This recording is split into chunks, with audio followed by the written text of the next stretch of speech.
Now we will start with our first keynote, Professor Gayatri Chakravorty Spivak. I'm very honored and pleased that Professor Spivak accepted our invitation. I met Professor Spivak in 1995, so a long time ago. I was a PhD student, and we just talk about how I was kind of starting of thinking how to have a decolonial critique of society, taking into account also cultural critique, taking into account feminist theory, but also feminist activism. So I'm very pleased to welcome you here. Most of you will know that she's an activist, very engaged in rural education, in feminist movement and environmental movement. But she's also a university professor of the Columbia University and founder of the Institute of Comparative Literature, Studies in Literature and Society. She has published widely, and most of you will know, articles of Professor Spivak or books. One of the first books that inspired me was In Other Worlds, Women in Difference, Marginalia, and I'm just having a class with my students, reading over there, Professor Spivak's work, and trying to trace also the development. Her last book, An Aesthetic of Education in the Era of Globalization, moved me especially personally, because it's a reflection also about how academic capitalism, how the neoliberal university is changing in a way that we need to claim back humanities, in a way that we need to claim back the practice of reading, the practice of analysis. And most of us are very concerned about this development, about how the university is becoming actually a corporate, an enterprise, and how we actually need to bring back radical thinking and analysis. So I'm very, very pleased that you are here. So I won't spend more words. I think most of you know, as I said, Professor Spivak, and with further ado, I would say we start the conversation. So, please let me welcome Professor Spivak.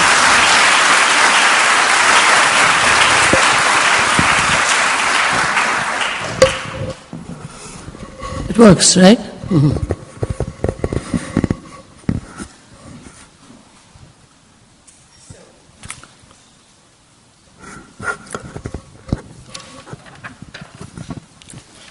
I'll use this one, and you use that one.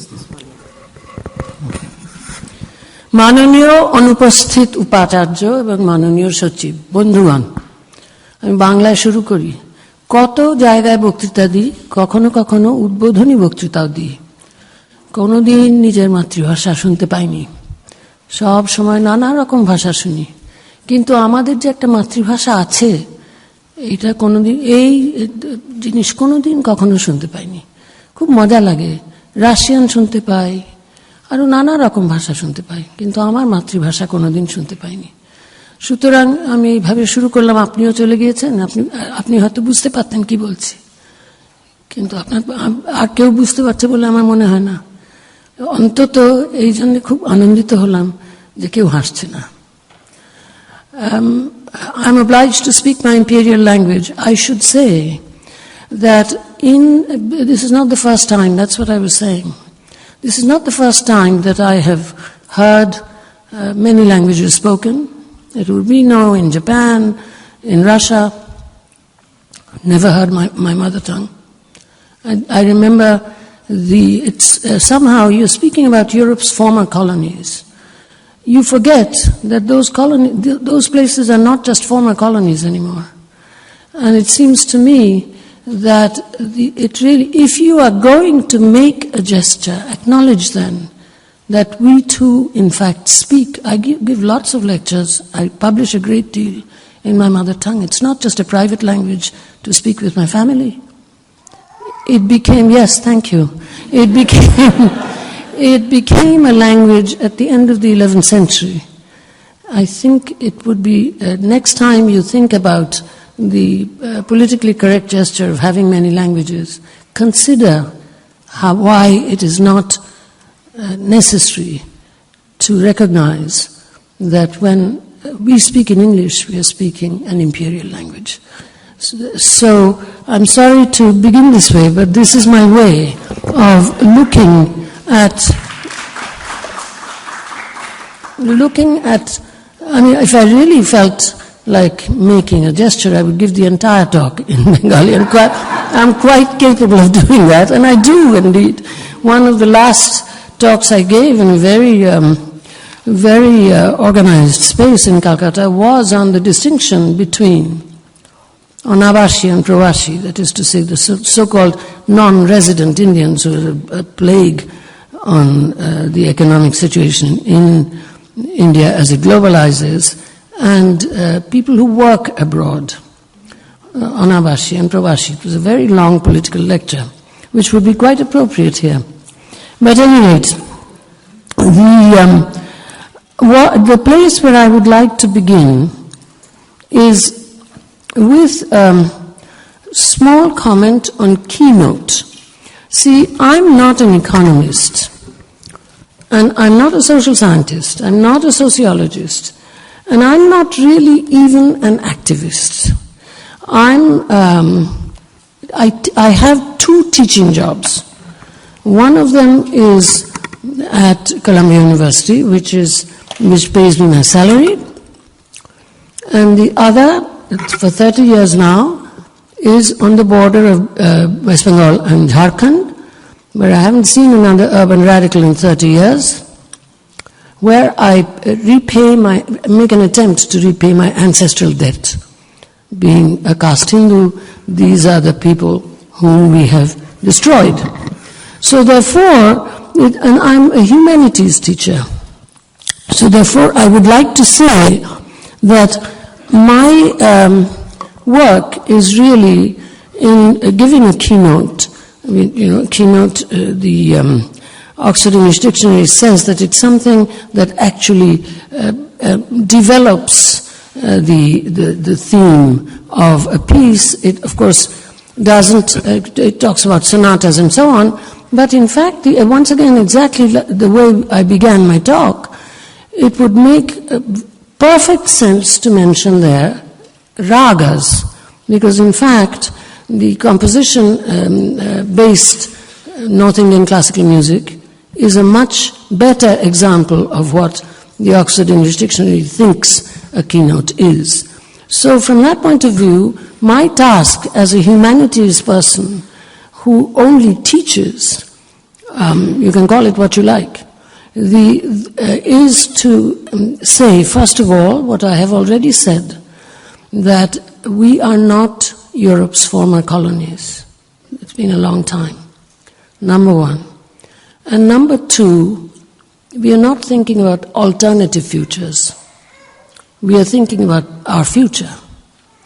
So therefore, the idea of the kind of work we do is not to solve problems, nor to encounter crises. It is quite true that capitalism is indeed, not capital, but capitalism, is indeed in a crisis mode which it manages constantly, but rather to produce problem solvers, long-term stuff. So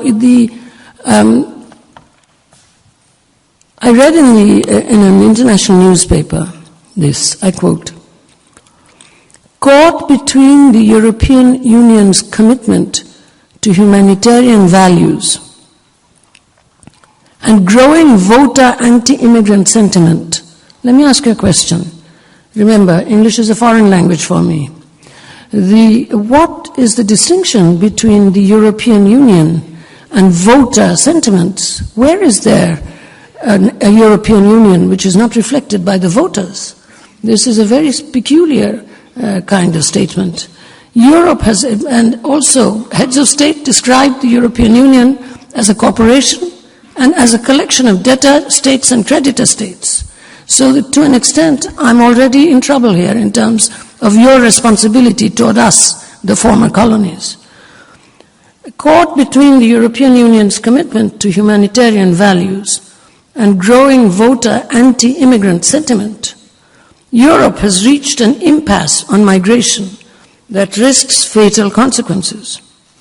Over 3,000 migrants have died trying to cross the Mediterranean from Africa to Europe this year.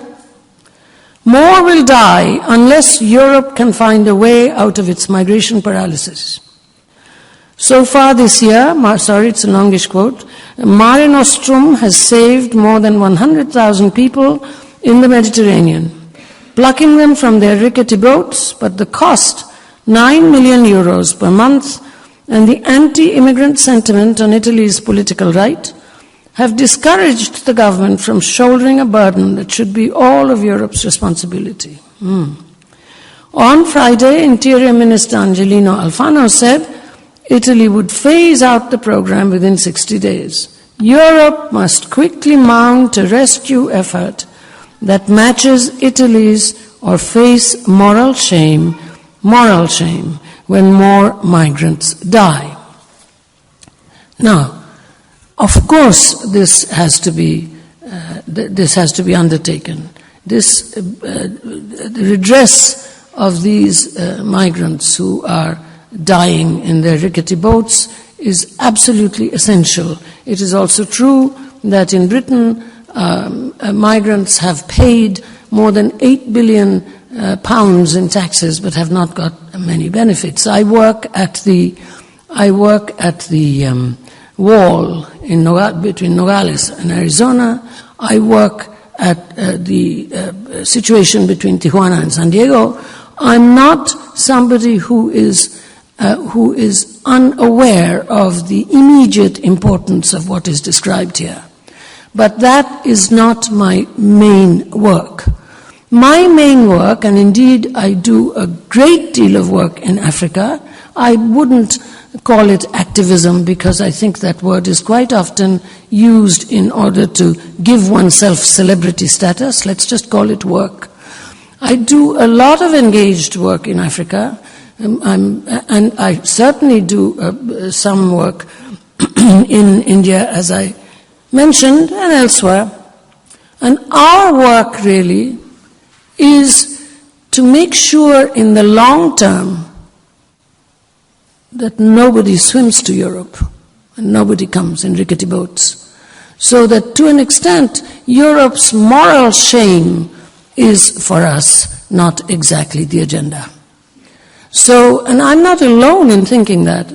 I remember in Davos once at the World Economic Forum meeting, they were interviewing folks, and they interviewed the director of the ILO. And everybody, all of those crooks were talking about we must be nice to migrants.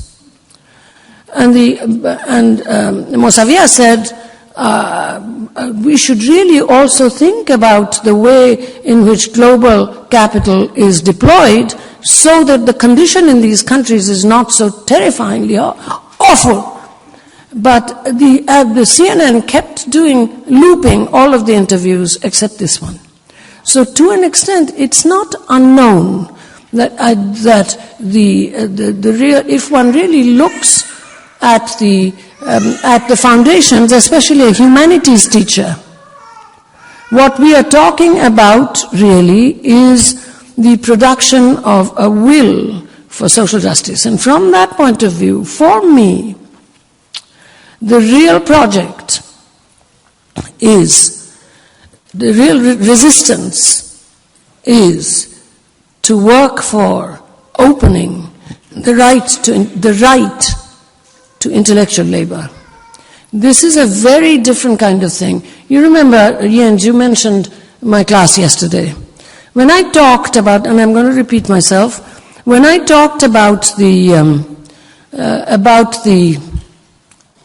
fact that at a conference on Chinua Achebe, I had said, where Africans had come to celebrate this extraordinary writer, that I had said that since I worked in Nigeria, that there were millions of people below a class line who did not know Achebe's name, and therefore the real obligation was not only to celebrate him. He was a great writer, wonderful man, certainly one of the first post-colonial critics, but his extraordinary study of Conrad. But nonetheless, the thing that we really had to think about was, since these were Africans who had invited me very kindly to participate in this event, surely we should, if we wanted to follow that spirit, we should think of expanding the circle. In other words, undo what I call class apartheid in education. Expand the circle of people who, without too much loss, because the trivialization of the humanities also means that these people would incur heavy losses if indeed they were brought into this kind of a project, that they should be the circle of people who could access literature and who could in fact learn that there lay in the future, not an alternative future, but in the future, some way of looking at the fate of these countries, which literature, not read as evidence about other cultures, but read by the cultural participants in the language, that literature could in fact make the citizen think of a future which would be a little bit different. When I said this, you will remember, those of you who were in the class, that very quickly one of the faculty members said, oh yes, I can talk about Germany where young people don't know the name of Karl Marx. Don't make this mistake. I was not talking about the fact that in the United States they don't know much about anything in my classes anymore. This is my 50th year of full-time teaching at a university in India, in the United States. They don't know many things. They have no idea. In France, in a good university like Paul Valéry, Montpellier, when I tried to acclimatize them into Bernard Shaw's huge, long life, and I mentioned the Paris Commune, they didn't know when the Paris Commune took place. This is a different kind of thing. The undermining of intellectual labor in the former imperial states, that's a very different kind of thing. You can say that to an extent, digital idealism has done this, so that the computer becomes a labor-saving device, and what labor does it save? Intellectual labor. This is at the end of the 19th century, was it the end? Villiers de l'Isle-Adam wrote a play called Axel. Those of you who are Americanists will know from Axel's Castle, Edmund Wilson's book, this play, where the last line is, as for living, we will let our servants do it for us. And to an extent, the forgetting of the need to the right for intellectual labor in the developed countries, so-called, is almost as if, as for thinking, we will let the computers do it for us. That is not the same thing at all as class apartheid in the so-called colonial, the formerly colonized nations, where below a certain line, education is so horrible that in fact the so-called subaltern thinks that rape culture and bribe culture is normal. And that's where I engage, not only in crisis situations, but because I'm a teacher, a humanities teacher, a mindset troubler, not changer. Change is not so easy to make, but just I shake up mindsets a little bit, and even that is hard, because you have to know the mindset. Because I'm that, I am much more interested in subaltern communities who think their wretchedness is normal. And I am much more interested in superpower students who think that their ability to help the world with interpreters is normal. I teach at both ends of the spectrum in a very engaged way. At the top, I teach European material. I'm a Europeanist. I don't serve them the background of South Asia. I'm not a professional Indian. And at the bottom, I teach the mainstream curriculum. No alternative this and that, no non-formal schools. So to an extent, I teach the teachers how to teach, teachers who have been cognitively damaged by us, how to teach the mainstream curriculum, and at the same time develop very strongly its criticism in a very simple way, so that even the slightly older children begin to know that when just before exam time they do memorize some answers, understanding rather than not understanding, that what they're operating is a criticism of a system where passing exams with impossible questions is considered education. So therefore, from me, you will not hear anything that is very activist or crisis-laden. This stuff is the material of crisis. Now, what I would like now is to go on, as I promised I would, go on to our own status as organic intellectuals of capitalist globalization. The phrase now, what is, Michaela? Michaela, you want to show the first slide, and then the second slide, and you want to stop on the second slide. The phrase, organic intellectual in Gramsci, is not necessarily a positive phrase. Where is it going to show so I can see that it is showing? Probably behind us. Behind us? It's behind us.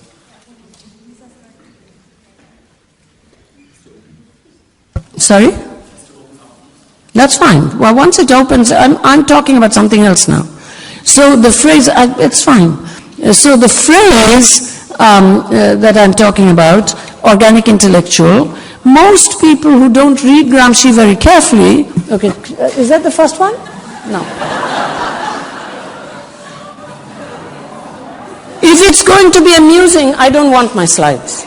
Because I'm really not interested in this to be a... It was just...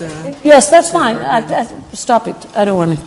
I can tell you what it is. I'm capable of... Really, do stop it. I don't want to show it.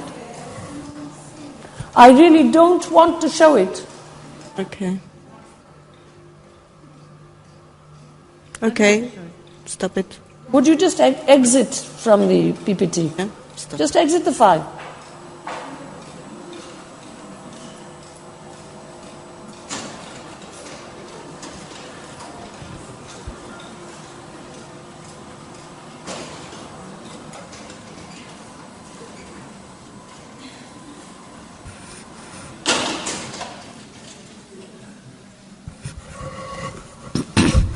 So, is it off? I can't see it, it's off, all right. You know, the reason why I didn't want to hear you folks laughing, I know this thing didn't work well, and that's not always the case. I mean, I also show PowerPoints all over the place. What I was going to show you, I so seldom show that I felt kind of hurt in my soul that there was laughter for whatever reason. So let it go. To go back to organic intellectual, people think that Gramsci's phrase organic intellectual is just simply a phrase describing wonderful people, wonderful intellectuals like Edward Said. In fact, Gramsci gives only one example of organic intellectuals, and it is intellectuals organic to the capitalist mode of production. Organic in Gramsci does not mean organism in the sort of Coleridgean way, nice plants and stuff like that.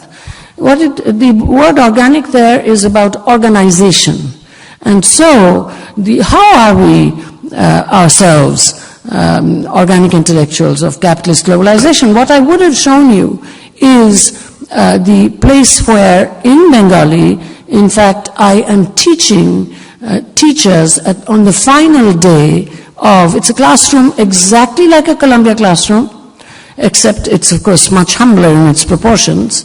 And of course I'm teaching in Bengali, and in fact it's a critical seminar with student participation.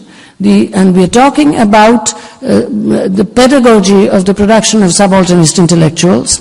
These teachers, some of them are high school graduates, some of them are maybe class 7 years, 8 years of education. I've been working with them for many decades now, and so this is a very different kind of experience from then I would have shown you a Columbia classroom, where there was one guy who has actually crossed over, okay? And the Columbia classroom, where we see, of course, I don't take photographs of the Columbia classroom. These photographs I took because I was going to Pakistan. I was in Pakistan just about, I think, last week. And in Pakistan, as in India, there are, as in the World Social Forum situation, the benevolent feudals present themselves as the ethnic bottom. And so therefore, I was put in with people who were from this class, and they also thought that I was from that class. So to an extent, in order to tell them that this was not where I hung out, I had these pictures taken by somebody, I don't have a camera, somebody in the area, but I don't have Columbia classroom pictures, right? So I would have gone through them.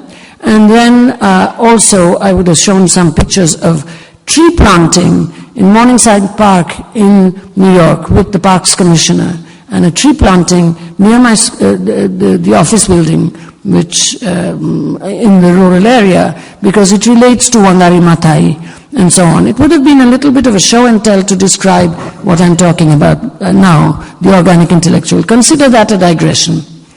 So, the organic intellectual is someone whose way of thinking is produced by, loosely, is determined, Bestimmung is a better word than produced there, is determined by the structures of a mode of production. Now, when I read the phrase material matters, of course, I was not thinking about the new materialism, but a very old materialism. I was thinking about the fact that we were taught by a 19th century philosopher that material conditions determined consciousness. So this idea of the organic intellectual in Gramsci comes, in fact, from that. Now, as we all know, the real characteristic why you cannot talk about Europe's former colonies anymore, or post-colonial and so on, or critique of Eurocentrism, etc., is because we are now in a contemporary space. Everything is contemporary. Everything is modern, except it's a relief map. And that's what we have to question as to why, rather than accept the diachrony of pre-colonial golden age, which is also nonsense, then colonialism, destruction and extermination, this is a very skewed picture, and then national liberation, which of course I must emphasize is not a revolution. National liberation, modernization, development, and then globalization, a kind of Euro-sequential story. That's not where we are at. Where we are finally at is what was always the case, that given heliocentric time, we are contemporary, but that contemporaneity, that modernity taken away from that sequential meaning, is a relief map, up and down. Why? That's the question. The question is not, we also saw yesterday that the global south is a sexy, politically correct new phrase describing primitivism. There was a person who said, Kant was describing the global south, and I said, what global south? There was no global south. He was describing primitives, I was then told. So in other words, nouns in apposition. The global south is equivalent to primitives. Now that's not where we are at now. We are not former colonies, and we are not alternative futures. At last one acknowledges that we are in fact in the contemporaneity in which we always were. And today this is easier to understand because there is the effort given the silicon chip to establish, to take away the barriers between global capital and national capitals, to establish the same system of exchange all over the world, which was also socialism's goal. But I'll come to socialism if I have the time. I forgot what time actually I started. What time was it? Did anyone notice? Have time. I know I have time, but I like to know when 50 minutes are going to be over. I don't have that much time because I got to be back in my hotel by 8:30 because I'm catching a train at 11 o'clock and I've got about an hour's packing still left. So you said I think 15 minutes? More. Okay, Yeah. 15 minutes, very solid. Okay, so most of my stuff I won't talk about, but let's just talk about this one. So what happens is, when that happens, of course the state becomes managerial. The state manages global capital rather than, in fact, be constitutional or be engaged in redistribution. All of these things are still there. People still, the human rights folks shame the state because of the break in constitution, etc. The stuff goes on. But in fact the state is managerial of global capital. As a result, what really works is what is called, which is an unconstituted, quote, rule of law, unquote.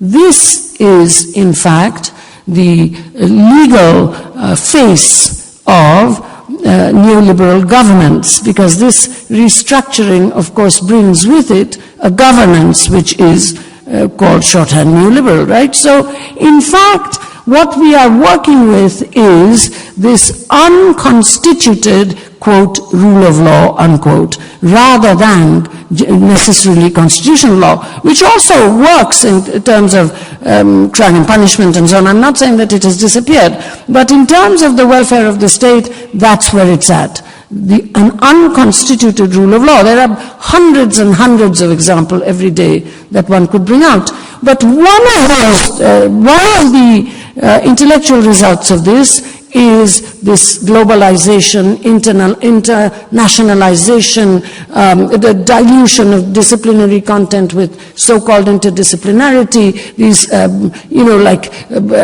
all kinds of institutes all over the place which work more or less on a kind of American format, etc. This is what makes us organic intellectuals of capitalist globalization. And this is why these institutes and so on are so-called international. Once again, what happens is metonymically, the upwardly class mobile visible minorities are defined as global. It's this kind of metonymic definition. It used to be nation state, now it's transnational, but this is a metonymic choice of defining national, transnational, global, etc. in terms of a certain sector and educating them in a certain way so that there is this kind of, so that we reproduce future intellectuals who are organic to capitalist globalization. This is something that we should think about. That doesn't mean that we should stop doing what we do, but this is how we are, in fact, promoting the crisis that we supposedly oppose. This is the materiality that determines our consciousness. So when we say material matters, since I'm a humanities teacher, I'm interested in being able to suggest that we should perhaps be aware that this is where our being folded together with what we supposedly offer an alternative to should become also our own topic. This is not a narcissistic suggestion, because once again, the strongest part of the 19th century tradition out of which I come is autocritique. Autocritique which is strong enough to forge a better practice, rather than an avoidance of autocritique, so that you can have assessment methods which will give you quick results and will tell you that you have succeeded. I think the lesson that we responsible humanities teachers give is, if one wins according to those standards, one loses. I remind you of Socrates, if I may. I'm a Europeanist. I offer European examples, although I can in fact give the European examples in a language that most of you don't know. But remember Socrates, if Plato is correct, in Apology, talking to the city fathers, basically what he's saying is, I can't dumb myself down to write a grant proposal for you. That's what he's saying.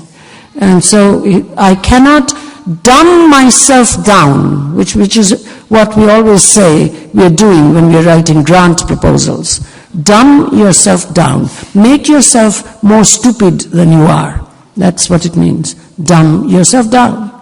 And this, in fact, I'm often told by people who are having conferences on incredibly political topics to do this or that because the funders like this.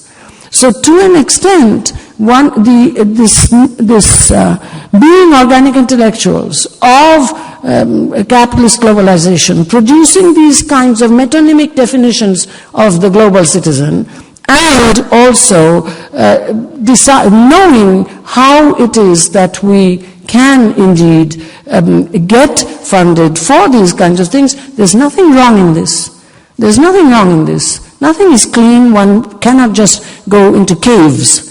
But on the other hand, what we can contribute is what we humanities teachers who are not combating the crisis of capitalism, what we can contribute is the idea that perhaps if one works for the long haul to produce a will for social justice, then perhaps this way of using capital, that is to say, tax breaks for the corporations, or this kind of help the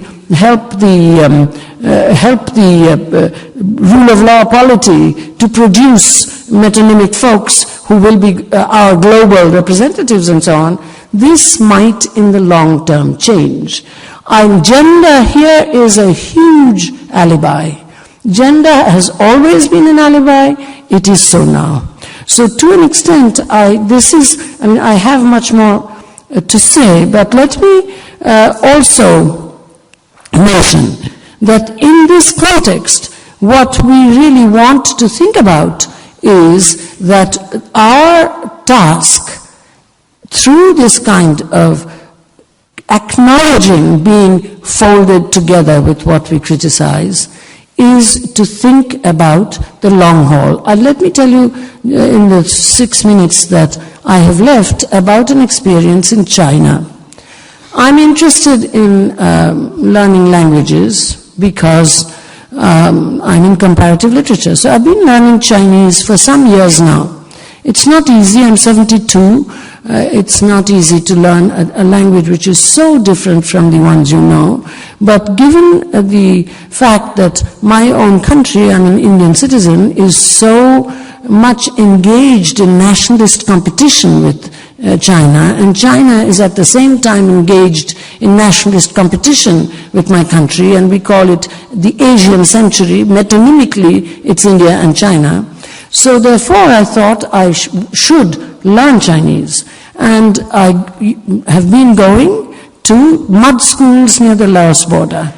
And they'd never seen non-Chinese foreigners there, and I really I came very close to the teachers in these one-room, one-teacher schools in these areas, so remote that even the education officers sometimes didn't know where the schools were. One had to find one's way to these things. Now, last time I went, I don't think I'll go anymore. Last time I went, these friends of mine, and one of them actually produced a little pamphlet written in Chinese about this. These friends of mine said that now there were no more one-room, one-teacher schools.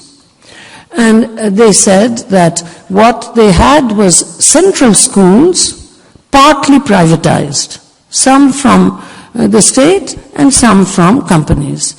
And what they said was, and I quote, I spoke to a large group, they spoke, I listened, that it was in those schools, and they are bitterly against the Cultural Revolution and so on, these are not dummies, but this is what they said, and as I say, I even have a text written by them to say it. It was in these schools, community schools, mud-floored schools, one teacher, one community, that the will for socialism came into the common people. No more. You know, and I'm quoting. This is not like what you hear in Beijing or in Tsinghua or in Fujian or at Yunnan Normal. No, I go there too. That's a very different thing. You would not know that these were not US universities. I am in fact an honorary professor at Tsinghua. But these folks, this is a counterexample, right? I'm not a sociologist, so my base is not broad. But I worked with them for quite a few years, learning Chinese, hanging out, and so on. But these folks, actually, they showed me rubber being extracted, as they used to show before, and said, before you knew that as the rubber was going, it was just, everybody gave an equal amount. But now you see, some are giving more, and some are giving less. Now, how am I going to generalize this? I cannot. The subaltern is not generalizable. But on the other hand, these are the kinds of counterexamples that make me feel that these kinds of sentiments, humanity is teaching for the long haul to produce a will for social justice in largest sectors of the electorate who suffer from class apartheid in education, is not something that it's inappropriate to talk about when we nominate ourselves, even as we are complicit with the current polity. We nominate ourselves to solve the problems of the world, and we deal with groups that are more or less identical with ourselves. From that point of view, I will say that I'm not alone. I'm certainly engaged in public interest litigation. I'm certainly a person who joins with human rights work. I certainly do things for Amnesty International. I certainly do all of these things. But nonetheless, I think we have to admit that the entire work of human rights was founded on the failure of both state and revolution. I don't have any time to talk about this, and so therefore I will just leave this sentence hanging here. But it is also true that the idea of the idea of doing something like civil society work is informal economies, okay, that are very, very much celebrated now. You've read this wonderful book written by a Nigerian American, which is called The Bright Continent. If you haven't read it, read it. It's about M-Pesa and so on, informal economies. Just as human rights were established on the failure of both state and revolution, to an extent, the informal economies are established on an acceptance of the disappearance of democracy. So these are some of the things that we ought to think about rather than simply report on struggles for justified self-interest, as I was saying yesterday. The great aporia inside democracy, in between liberty and equality. Liberty for my group and equality for those who do not resemble me at all. This is an aporia at the center of democracy, which cannot go away and should not go away. This is the aporia in which children are trained, children of large democracies, especially among the largest sector of the electorate. This is my work. If I had shown those pictures, you would have seen the actual conditions within which such work should be undertaken, rather than the many, many institutions that I myself know of that go out to help the poor and make changes and so on. So this particular work of initiating the largest sector of the electorate into changing habits, like writing on wet cement, not just income production, etc. This, for me, not for everyone, because all education can't be like this. The humanities create bases. This, for me, remains, and this is where I began, the most important long-term act of resistance. I will not ignore the short-term tasks that one needs to solve the problems raised by the crisis in capitalism. But in order that this cyclical crises solved by capital using organic intellectuals, so that this does not become the rule, some of us have to be listened to, even if we don't speak as if we are the revolutionaries of the future. The only revolution that I can propose is that education become holistic, so that primary to tertiary to post-tertiary, they're not separated. This is the tone in which in 1968, when I was already an assistant professor, we spoke about changing the elite universities. We thought that was a revolution.